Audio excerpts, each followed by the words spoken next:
नमस्कार। आज की खबर है ऑल निशी यूथ एसोसिएशन आनिया ने शुक्रवार को अपने अध्यक्ष जमरू रुजा द्वारा 5 फरवरी को मीडिया को दिए गए बयान के बारे में स्पष्टीकरण जारी किया, जिसमें कहा गया कि उनकी टिप्पणी का उद्देश्य पूर्व आनिया अध्यक्ष बयाबांग जोरम और ट्रिम्स नाहरलागुन के निदेशक डॉक्टर मोजी जिनी से जुड़े विवाद को सांप्रदायिक रंग देना नहीं था। अरुणाचल प्रेस क्लब में पत्रकारों को संबोधित करते हुए रुजा ने कहा कि उनकी प्रतिक्रिया अरुणाचल प्रदेश के सेवा संघों के परिसंघ कोसाप द्वारा घटना की निंदा करते हुए अपने बयान में फिरौती शब्द के इस्तेमाल से प्रेरित थी। रुजा ने समझाया, फिरौती शब्द का इस्तेमाल तब किया जाता है जब किसी का अपहरण कर लिया जाता है और उसकी रिहाई के लिए पैसे की मांग की जाती है। विवाद को संदर्भ देते हुए रुजा ने कहा कि जोरम ने दिसंबर 2022 में नाहरलागुन में एक जमीन का प्लॉट खरीदा था, जो पहले अरुणाचल प्रदेश यूथ कांग्रेस का था, 1 करोड़ रुपये में। यह जमीन अब ट्रिम्स नाहरलागुन का हिस्सा है। उन्होंने दावा किया कि बाद में डॉक्टर जिनी ने जोराम से संपर्क किया और जमीन के बदले में 28,28,100 रुपये देने की पेशकश की। जोराम ने इसलिए अस्वीकार कर दिया क्योंकि यह उनकी खरीद मूल्य से काफी कम थी।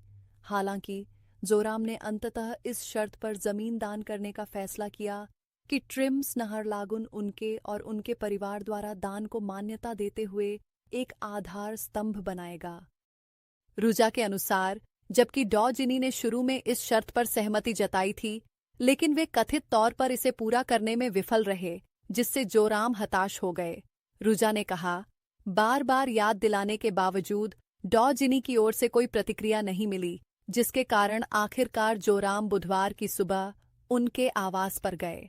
मुख्यमंत्री पेमा खांडू को सौंपे गए एक प्रतिनिधित्व में किए गए दावों का खंडन करते हुए रुजा ने कहा, डॉ जिनी ने आरोप लगाया कि जोराम ने उनसे और उनके परिवार से बार बार फिरौती की मांग की थी, लेकिन जोराम केवल अपना अधिकार जता रहे थे क्योंकि भूमिदान के लिए उनकी शर्त का सम्मान नहीं किया गया था। निष्पक्ष जांच की मांग आनिया ने मामले की स्वतंत्र और निष्पक्ष जांच की मांग की है, जिसमें कहा गया है कि पारदर्शिता सुनिश्चित करने के लिए एक स्वतंत्र समिति का गठन किया जाना चाहिए। इसने जांच के दौरान ट्रिम्स नाहरलागुन निदेशक के रूप में डॉक्टर जिनी के निलंबन की भी मांग की है, यह तर्क देते हुए कि उनकी स्थिति जांच को प्रभावित कर सकती है। एसोसिएशन ने आगे स्पष्ट किया कि जोराम अब आनिया में किसी पद पर नहीं हैं। उन्होंने इस बात पर जोर दिया कि उनके कार्यों को संगठन से नहीं जोड़ा जाना चाहिए। हम जोराम को एक सक्रिय आनिया सदस्य के रूप में गलत तरीके से प्रस्तुत करने पर कड़ी नाराजगी जताते हैं, जिससे जनता में भ्रम की स्थिति पैदा हुई है। रुजा ने सभी मीडिया सहित सभी पक्षों से सही रिपोर्ट करने और गलत सूचना फैलाने से बचने का आग्रह करते हैं। इस खबर के यहीं समाप्त होते हैं। अधिक अपडेट के लिए बने रहें और हमारे चैनल AI अरुणाचल न्यूज़ को जरूर फॉलो करें। धन्यवाद।